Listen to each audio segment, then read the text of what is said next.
Magandang umaga. Narito na ang pinakahuli sa lagay na ating panahon ngayong araw ng Biyernes, March 6, 2026. Narito rin ang ating pinakahuling satellite image kung saan ang amihan o northeast monsoon patuloy pa rin ang epekto sa extreme northern Luzon at easterlies o yung mainit na hangin galing kargatang Pasipiko nakakaapekto sa nalalabing bahagi ng ating bansa. May kita nga rin natin sa ating satellite image yung maninipis na ulap dito sa extreme Northern Luzon indicating yung mga may hinang pag-ulan caused by northeast monsoon. Although dito sa Mindanao may nakita rin tayong mga kaulapan pero maninipis naman ito at inaasahan natin na posibleng mas lumipis pa all throughout the day. Para naman sa lagay ng panahon ngayong araw, inaasahan nga natin yung maulap na papawirin at mga may hinang pag-ulan dala ng amihan sa Batanes at Babuyan Islands. Fair weather condition naman sa nalalabing bahagi ng Luzon kung saan sa may Ilocos Norte, Apayao, pati na rin sa may mainland Cagayan may mga tsansa ng may hinang pag-ulan at sa Metro Manila at nalalabing bahagi ng Luzon may mga tsansa naman ng mga localized thunderstorms. Inaasahan nga natin na by tomorrow, posibleng mas lumakas pa yung epekto ng amihan at makaapekto na sa buong Northern Luzon area. At sa mga susunod na araw after that, inaasahan nga rin natin na posibleng mas lumakas pa ang epekto ng amihan at maramdaman ito sa malaking bahagi ng Luzon. Agwat ang temperatura ngayong araw sa Metro Manila ay 23 to 32 degrees Celsius.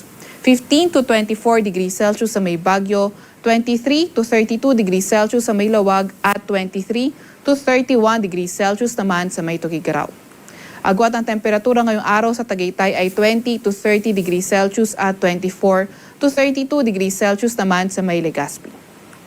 Agwat naman ang temperatura sa may Puerto Princesa ay 25 to 32 degrees Celsius, ganun din naman sa may Kalayaan Islands.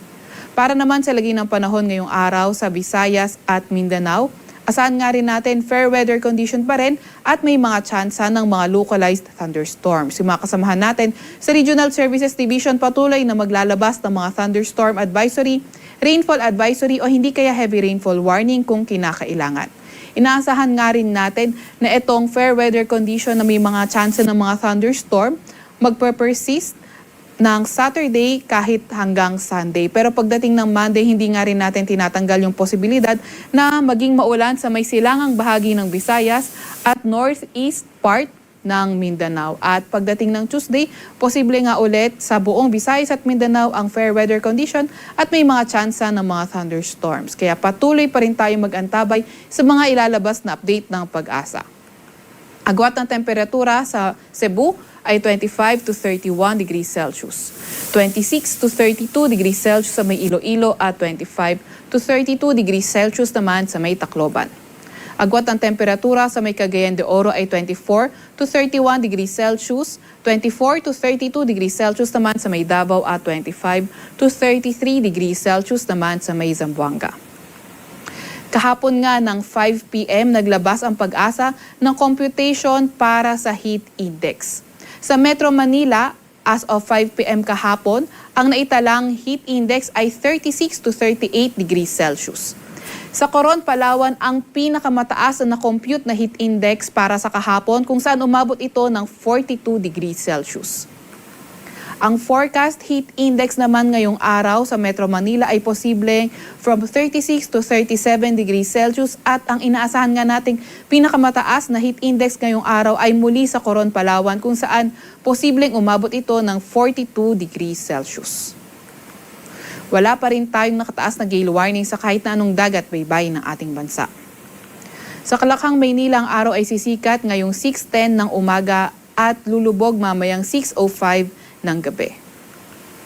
Huwag magpapahuli sa update ng Pag-asa. I-follow at i-like ang aming X at Facebook account, DOST_Pag-asa. Mag-subscribe sa aming YouTube channel, DOST-Pag-asa Weather Report.